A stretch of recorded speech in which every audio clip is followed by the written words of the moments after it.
Ya, Assalamualaikum warahmatullahi wabarakatuh teman. Waalaikumsalam. Selamat pagi, apa kabar Anda pagi ini? Dan selamat menjalankan ibadah puasa. Pagi ini kita bersua kembali dalam program Obsesi, obrolan sehat sahur dini hari, tetap didukung sepenuhnya oleh RSU Muhammadiyah Ponorogo.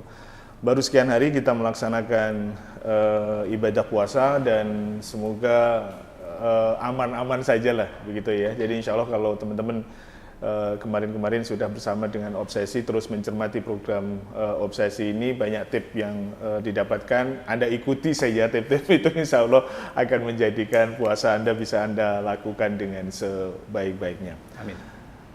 Pagi hari ini teman saya tidak sendirian, ya. Saya tidak sendirian.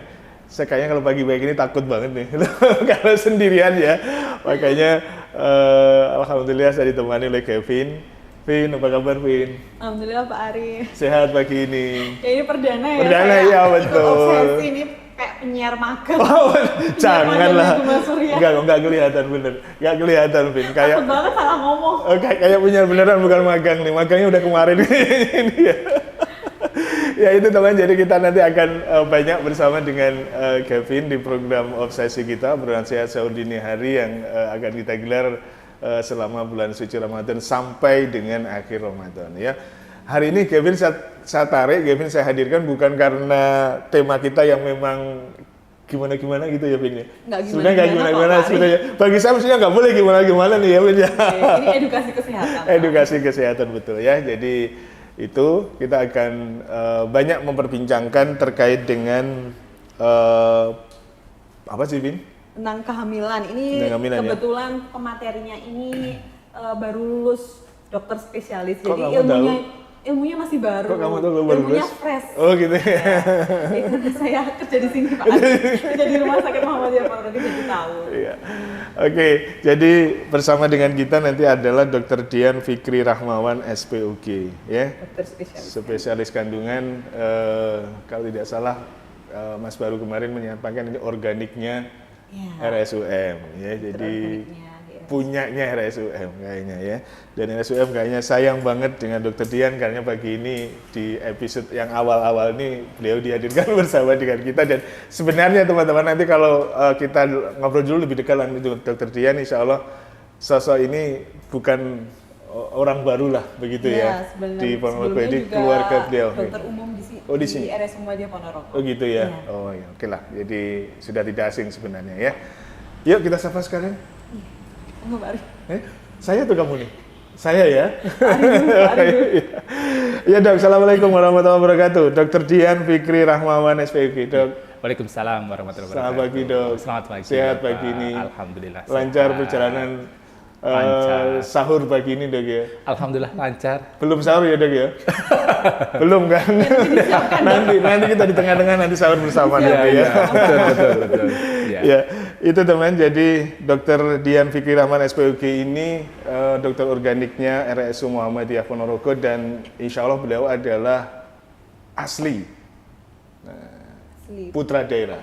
Jadi Ya. alhamdulillah bangga kayaknya ya kita orang-orang Ponorogo memiliki beliau lah gitu ya, yang tidak jarang ini kayaknya. Bukan tidak jarang ya, yang jarang ya, yang jarang ya Vin ya, yang jarang sosok seperti beliau ini. Dok, asli Ponorogo Dok ya? Iya, saya asli Ponorogo, hanya memang lahirnya tidak di Ponorogo, Pak. Cuma tumbuh dan besar di Ponorogo. Betul. Oh iya. Oh lahirnya di mana Dok? Saya lahir di Tulungagung. Seperti gitu ya. awal-awal sampai usia 5 tahun saya di Tulungagung. Kemudian karena berhubung orang tua pindah kerja di Ponorogo, saya mengikuti beliau. Jadi pendidikan dari waktu itu saya di Bustanul Atfal di APA Aisyah itu di Ponorogo sampai SMP saya di Ponorogo. Nah, begitu SMA saya pindah dari kota ini. Oh gitu ya. Iya. Oke. Teman-teman barangkali Sekarang kembali lagi. Iya, Teman-teman barangkali di rumah kalau saya coba mengingatkan memori teman-teman semuanya, kalau senyumnya, kemudian gaya bicaranya itu dicermati, insya Allah teman-teman semuanya akan teringat akan sosok seseorang yang tidak familiar ya, ya. sudah sangat familiar betul ini. Iya ya. Jadi teman-teman, Dokter Dian Fikri Rahman SPG ini adalah putra dari Pak Sultan, mantan rektor Universitas Muhammadiyah Ponorogo yang memang juga sering berinteraksi bersama dengan kami di 94,2 FM. Makanya kalau saya cermati cara bicara beliau, kemudian mohon maaf bibir beliau itu persis bapaknya. Iya, betul Pak. Baik, alhamdulillah. Kita pagi ini sekali lagi seperti yang disampaikan oleh Kevin, kita akan bahas terkait dengan apa sih ini puasa bagi ibu hamil dengan high risk pregnancy atau kehamilan beresiko tinggi ya, Dok? Tapi sebelum ke itu, Dok, saya ingin tahu dulu, Dok. Kan apa ya? Kenapa sih dokter kandungan itu kebanyakan laki-laki, Dok? Iya, ini pertanyaan yang sering disampaikan ya sebetulnya ya. Kenapa kok harus kan laki-laki? Betul kan, kebanyakan kan laki-laki. Iya. Ya. Padahal sebetulnya kebutuhannya banyak perempuan ya Pak ya? Saya nggak tahu kalau itu. Ya, kadang ada beberapa jadi, ibu hamil yang inginnya diperiksa perempuan oleh dokter perempuan, betul. tapi kebanyakan laki-laki. Pangsa pasar memang banyak pinginnya perempuan seperti itu ya. Hanya memang seperti ini. Mungkin dari segi pendidikan, stresornya kan cukup berat untuk pendidikan di kandungan dan penyakit kebidanan itu kan cukup berat. Sehingga bagi wanita-wanita yang ingin melanjutkan, dokter umum wanita yang ingin melanjutkan sekolah lagi di bagian kandungan dan penyakit kebidanan ini ya cukup menjadi tantangan, sehingga peminatannya lumayan sedikit untuk perempuan. Sebenarnya memang kalau kita lihat di masyarakat inginnya diperiksa oleh perempuan, itu sangat wajar ya. Ya, betul. Ya mungkin karena stresor itu, dan nantinya stresor itu tidak hanya berhenti di masa pendidikan, ternyata di saat bekerja stresornya cukup tinggi juga. Karena ya kita tahu bahwa namanya kebidanan itu kan kita tidak tahu waktu, bisa sewaktu-waktu seperti itu, tengah malam dipanggil dan sebagainya macamnya. Seperti itu, Pak. Dok, stresornya kita kalau sudah jadi dokter nggak? Stresor saat pendidikan itu seperti apa sih, Dok? Kalau misalkan di kandungan itu yang membedakan dengan spesialis yang lain, Dok. Ini kayaknya ada sesuatu banget gitu Mas. Wah, ini stresor nih. Yang lain kan ternyata nggak bicara soal stresor ini. Gitu ya. Bisa jadi kan begitu. Ya. Sebetulnya sama dengan bagian-bagian lain. Ya, semuanya memiliki keunikan sendiri-sendiri. Ya, memang beberapa waktu yang lalu kan masih hangat terkait kasus bullying di masa pendidikan dokter spesialis itu. Hanya memang sampai sekarang itu sudah jauh berkurang kalau saya lihat seperti itu. Hanya memang kan tetap yang namanya kewajiban kita terhadap pasien, pelayanan dan sebagainya macamnya itu tidak tahu waktu, Pak. Jadi seperti itu. Jadi dari awal pendidikan kita memang sudah ditekankan ya untuk safety patient atau keselamatan pasien itu nomor satu, sehingga kadang-kadang untuk kepentingan pribadi, kepentingan keluarga kita kesampingkan untuk keselamatan pasien itu. Ya itu cukup stresor sendiri. Ya.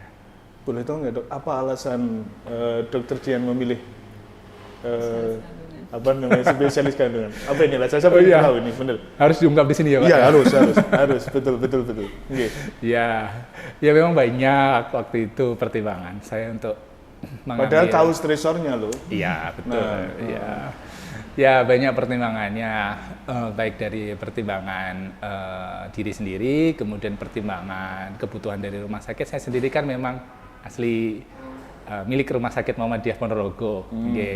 Jadi saat itu dengan dua kombinasi itu, baik pertimbangan keinginan sendiri dan juga kebutuhan dari rumah sakit, di mana ada istilahnya regenerasi di bagian kandungan ini, ya saya akhirnya berangkat untuk itu. Sempat ada atau gini maksudnya, sempat izin istri? Tentu, Pak. Langsung dibolehkan atau cukup lama untuk dibolehkan? Nah, bener kan? Begitu juga izin ke keluarga juga cukup lama untuk diizinkan. Oh gitu, ya? Ya, betul. Ke istri sendiri kenapa lama?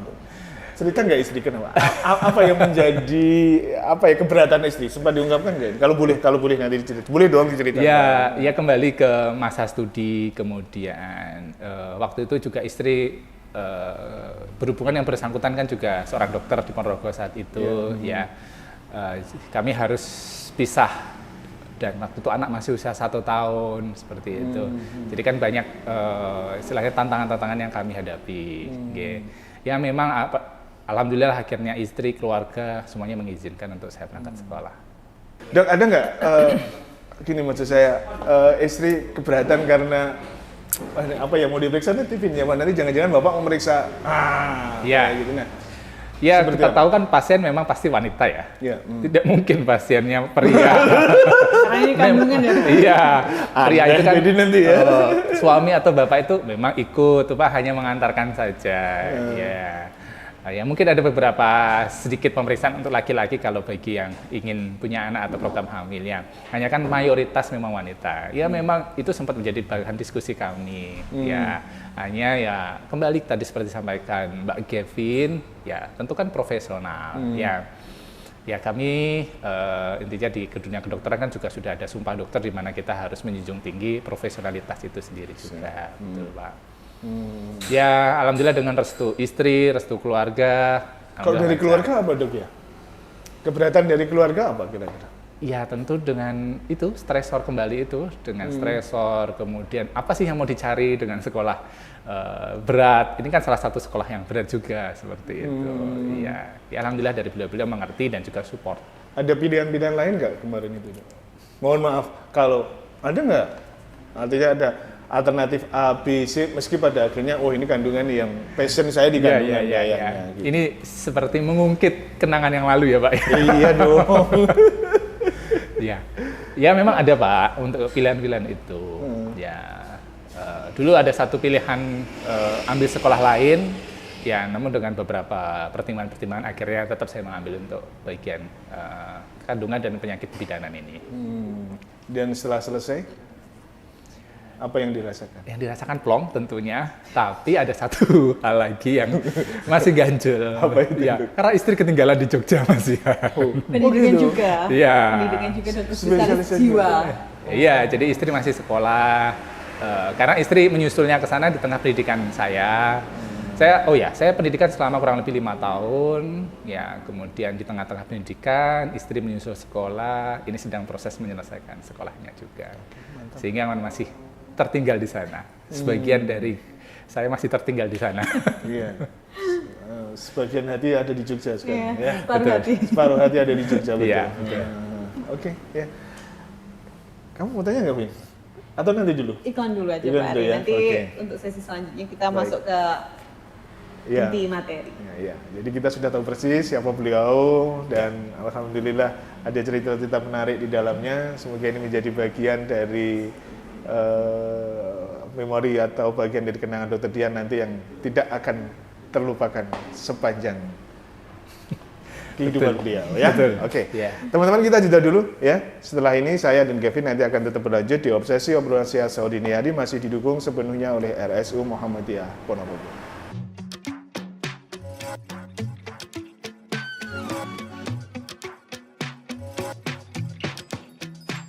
Oke, kita balik lagi. Jadi masih di Obsesi Obrolan Sehat Sahur Dini Hari. Teman-teman yang saat ini belum menikmati sahur, alhamdulillah kita sudah ya. Kita bertiga sudah menikmati sahur pagi hari ini. Jadi teman-teman yang belum menikmati sahur, silahkan segerakan Anda menikmati sahur. Jangan lupa untuk berdoa untuk melaksanakan ibadah puasa esok hari ya. Kita masih dengan Dr. Dian Fikri Rahmawan SPUG. Jadi spesialis kandungan RSU Muhammadiyah Ponorogo dan saya juga masih bersama dengan Kevin. Penyiar magang. Oh, penyiar magang lagi. Saya coret kamu nanti kalau masih penyiar magang ya. Ayo Vin, kita nanya-nanya soal apa sih tadi? Jadi temanya hari ini itu tentang puasa bagi ibu hamil dengan high risk pregnancy atau mungkin dalam bahasa Indonesianya itu apa dok? Kehamilan resiko tinggi ya dok Betul, ya? kehamilan dengan resiko tinggi. Jadi Ya. itu apa dok? Ya, oke. Jadi high risk pregnancy, ya dari istilah kita tahu sendiri, dari high risk dan juga pregnancy. Berarti kehamilan itu memiliki resiko tinggi. Maksudnya adalah kehamilan itu memiliki resiko tinggi terhadap kesehatan dan juga keselamatan baik bagi ibu, bagi janin yang dikandungnya, atau bagi dua-duanya. Jadi memang resiko-resiko itu bisa tercipta sebelum hamil ataupun saat kehamilan itu sendiri. Seperti itu. Itu contohnya seperti apa dok yang termasuk dengan kehamilan resiko tinggi? Karena saya tahu ya dok Ya. kalau orang hamil itu aja sudah sebenarnya resikonya Resiko sudah tinggi tinggi. juga, ya. Apalagi dia hamil dengan resiko tinggi. Ya, betul. Itu yang termasuk Ya. dalam resiko tinggi kehamilan itu seperti apa dok? Oke. Sebelum kita masuk ke high risk pregnancy, sebenarnya kita harus tahu hamil yang normal itu seperti apa. Ya, benar. Kita kan harus tahu dulu baseline-nya hamil yang normal bagaimana. Jadi kalau dari rekomendasi WHO, ya kita patokannya tetap dari WHO ya. WHO itu merekomendasikan bahwa namanya hamil normal itu satu dari segi usia cukup ya. Jadi kapan dikatakan hamil itu cukup? Jika usianya wanita itu di usia 20 tahun lebih hingga usia kurang lebih 35 tahun ya. Jadi ada cut off jadi dari usia 20 sampai 35 tahun ya. Kemudian yang kedua, dari segi jumlah anak juga. Dari jumlah anak kita sudah tahu dulu ada program namanya program BKKBN ya, KB berencana itu. Ya, jumlah anak maksimal itu 3 dengan jarak anak itu minimal kurang lebih 2 tahun ya. Kemudian yang terakhir adalah status gizi. Status gizi ini juga sangat mempengaruhi untuk kesehatan ibu selama mengandung atau selama kehamilan itu. Maksudnya di sini adalah apabila ibu itu memiliki gizi yang kurang atau ibu itu memiliki kondisi tubuh yang overweight hingga obes, itu juga akan meningkatkan resiko. Jadi status gizi ini harus normal. Kita mudah untuk mengetahui status gizi itu dengan cara bisa dengan pengukuran indeks massa tubuh. Jadi indeks massa tubuh itu kita melihat komposisi tubuhnya, komposisi dari berat badan dibagi dengan tinggi badan dalam bentuk meter kuadrat. Itu ya tahu normalnya dengan cut off 18,5 sampai kurang lebih 25 untuk indeks massa tubuhnya. Kemudian juga bisa kita ketahui dari lingkar lengan atas. Kalau ibu-ibu hamil pasti tahu biasanya dicek lingkar lengan atasnya bagaimana. Ya, itu. Kemudian ada juga kita harus mengetahui apakah ada penyakit penyerta. Ya, jadi kalau hamil normal harusnya tidak ada penyakit penyerta sebelumnya. Nah, itu adalah hamil yang normal. Jadi kalau semuanya hamil yang high risk, tentu saja adalah hamil yang di luar kondisi-kondisi itu. Ya, tentu dengan usia yang terlalu muda. Dengan perkembangan zaman seperti sekarang ini ya Pak ya, namanya zaman edan ya seperti itu ya. Anak-anak sekolah itu banyak loh yang hamil di luar nikah. Saya tadi pengen tanya, kenapa dok 20 dengan 35? Saya agak terbengong-bengong. Kenapa sih 20 dengan sebelum itu atau di atas itu? Ada apa sebenarnya? Betul, oke. Jadi ya namanya ciptaan Allah itu kan sudah diciptakan sebagaimana mestinya dan juga sesempurna itu ya. Ternyata rahim itu memiliki kemampuan untuk mengandung atau mengandung janin itu sangat baik di usia-usia itu, yaitu di usia 20 tahun hingga di usia 35 tahun. Ya. Jadi kalau semuanya dikurang dari usia 20 tahun, itu nanti satu, resikonya rahim itu kemampuan untuk memberi nutrisi kepada janin nantinya itu tidak sebaik ketika usia 20 sampai 35. Resiko terjadinya keguguran juga akan sangat tinggi. Resiko ya dok? Iya, resiko. Okay. Kemudian resiko-resiko penyakit-penyakit lain yang timbul selama kehamilan itu juga akan tinggi. Ya. Begitu juga kalau hamilnya di atas 35 tahun. Sama, ditambah kalau di atas 35 tahun, resiko terjadinya kelainan kongenital atau kelainan bawaan pada bayi itu juga sangat tinggi. Karena di atas usia 35 tahun itu meningkatkan resiko terjadinya kelainan kromosom, di mana kalau kelainan kromosom itu bisa menciptakan kelainan kongenital tadi, kelainan bawaan, dan itu tidak bisa diobati pastinya. Ya, seperti itu. Tapi ada banyak kasus sekarang yang tadi dokter sudah singgung, karena di bawah 20 sekarang juga di bawah betul. 35 sekarang juga, di atas 35 sekarang juga. Jadi ya di bawah 20 tahun itu kan ya kita tahu bahwa anak-anak atau wanita itu kan masih masa pendidikan ya, sekolah ya rata-rata ya. Ya. Sekarang itu. Ya tentunya tetap kalau ada pasien datang dengan kondisi hamil di bawah usia 20 tahun ya tetap harus kita kelola ya. Tetap harus dikelola dan kita awasi untuk resiko-resiko terkait kehamilannya itu baik untuk ibu ataupun untuk janinnya. Ya. Kemudian kalau di atas 35 tahun ini kasusnya sedikit berbeda kalau di bawah 20 tahun. Jadi seperti ini, kalau di atas 35 tahun harus kita lihat dulu apakah pasangan itu memang belum punya anak sebelumnya. Jadi kan sekarang juga sering ya kita dapati pasangan belum punya anak, sudah menikah lama, ditunggu-tunggu, kemudian sampai beliau itu berusaha keras untuk program hamil, pada akhirnya bisa punya anak di atas usia 35 tahun. Ya tentunya kita tidak boleh melarang, ya kan. Sehingga ya harus kita pantau, kehamilan itu harus diawasi dengan ketat supaya selama proses kehamilan tidak terjadi permasalahan baik untuk ibu ataupun si janinnya. Ya. Dok, sedikit saya agak keluar dari Vin, izin ya Vin ya. Ini dok, kalau kita membaca statistik yang terbaru kayaknya, Ya. angka pernikahan sekarang sudah semakin meningkat. Angka usia pernikahan, kalau dulu rata-rata mungkin 25 perempuan, kayaknya sekarang sudah ada peningkatan. Tren seperti itu sebenarnya dari sisi apa ya dok ya? Dari sisi itu seperti apa? Dari sisi kandungan maksud saya, mohon maaf. Itu baik atau Iya. jadi Kalau- trennya kayaknya naik ini, perempuan-perempuan kan sekarang lebih enjoy dengan situasi, dengan mungkin akan gitu ini yang akhir-akhir ini independent menjadi woman isu ya. kan. Jadi ada banyak yang kayaknya cukup safe dengan sendirian, dengan sudah nyaman, kerja nyaman gitu, akhirnya nikah kayak nomor berapa gitu. Nah, seperti apa? Ya. Dari kacamata. Oke. Mungkin yang dimaksud ini ya tren menikahnya nanti atau menikah tapi ingin nggak punya anak dulu. Bisa jadi Ya, dua-duanya. bisa jadi ya. Karena di kota-kota besar ada itu, child free kalau pernah dengar. Oh, gitu ya? Ya, Oke. tren child free. Ya, itu Oh banyak. iya, betul. Banyak. Di kalangan artis juga banyak yang child free itu juga. Ya. Ya kita tidak bisa memaksakan. Artinya kita hanya mengedukasi. Tentunya kan seorang pasangan kalau ingin menikah itu sebenarnya dari pemerintah sudah membuat upaya, yaitu dengan cara ada kelas pengantin atau catin ya. Catin ya, betul. Sus catin. Ya betul. Saat kamu belum ada tuh, Pin. Belum ada Seharusnya ya? Mbak Kevin sudah ada. Sudah Sudah ada. Sus catin? Di kelurahan gitu Iya, biasanya. Oh sudah ya? Oh, Ya. zaman saya belum ada soalnya. Jadi di kelas calon pengantin itu pasti ada edukasi, ya kan. Jadi di edukasi gitu kita hanya memberikan informasi bahwa sebaiknya nanti hamil di usia ini, ya kan.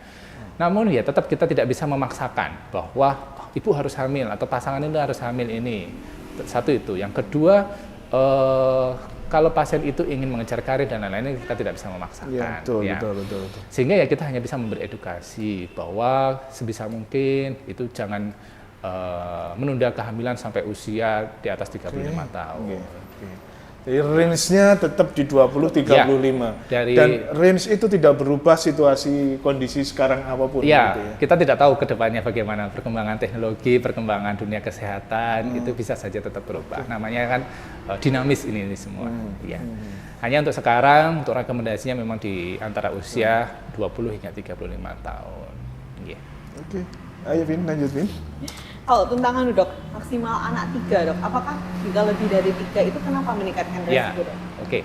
Jadi tadi usia, kemudian kita perlu bahas satu-satu saja. Ya, ya, oke. betul. Kemudian yang kedua jumlah anak. Ya, anak itu kan ketika rahim mengandung atau ada janin, pasti rahim itu akan mengalami proses melar atau proses pembesaran kayak gitu. Dan rahim itu pasti nantinya setelah selesai atau melahirkan dia akan mengecil lagi. Nah, di sini ketika dia terjadi berulang kali tidak akan semakin kuat. Namanya rahim itu tidak akan semakin kuat. Semakin lama kondisi rahim itu akan semakin istilahnya akan semakin lemah. Nah, ketika kondisinya itu akan semakin lemah, resikonya itu akan tinggi. Ya, satu, pasti nutrisi yang nutrisi bagi janin itu kan dari ibu ke bayi tentunya ya. Bukan bayi itu dapat makanan sendiri, itu tidak. Pasti nutrisi itu kan akan disalurkan dari ibu, kemudian ke plasenta atau wong Jawa ngaran ini ari-ari nggih, Pak.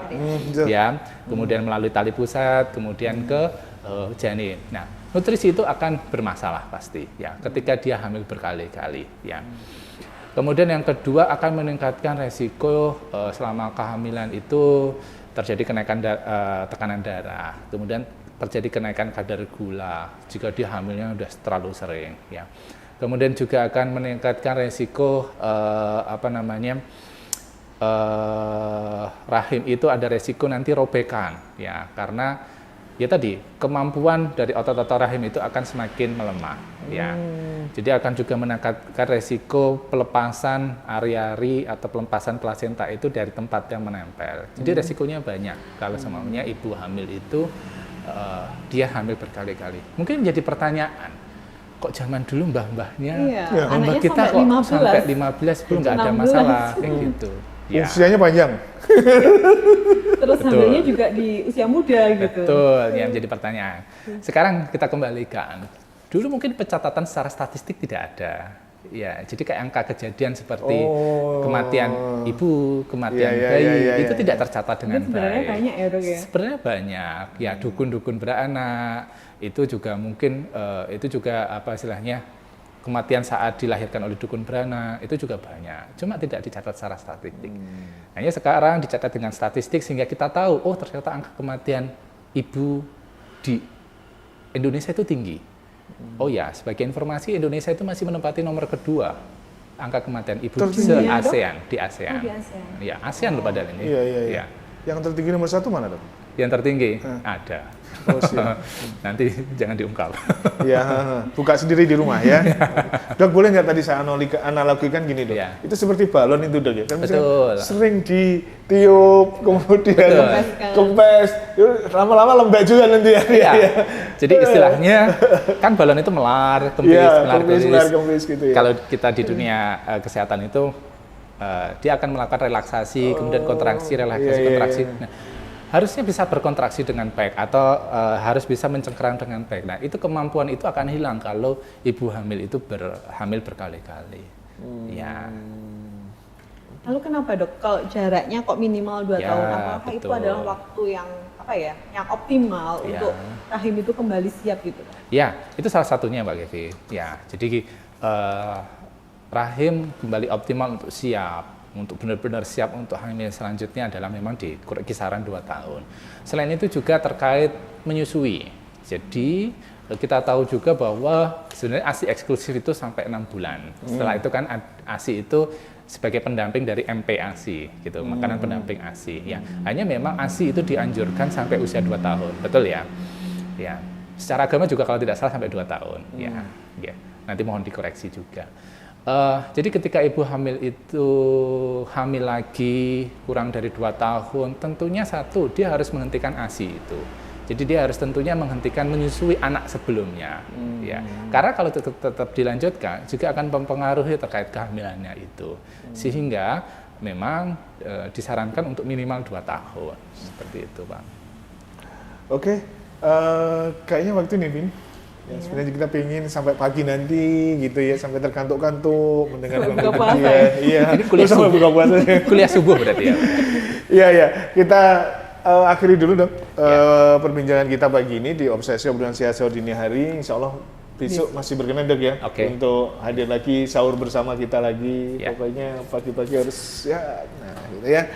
Vin, kita lanjutkan lagi, Vin, ya, besok. Jadi kita masih ngobrolin seputar puasa bagi ibu hamil yang Dengan beresiko beresiko tinggi. Kita belum bicarakan soal substansinya, jadi kita baru di awal-awal. Nanti berarti Anda besok juga harus tetap bersama di Obsesi pada jam yang sama di 94,2 Gemasra FM. Dan jangan lupa program ini bisa Anda simak juga di channel YouTube-nya RSU Muhammadiyah Ponorogo dan di channel YouTube-nya Gemasra FM. Jadi sewaktu-waktu Anda bisa lihat kita bertiga ngobrolin soal puasa bagi ibu hamil yang beresiko tinggi.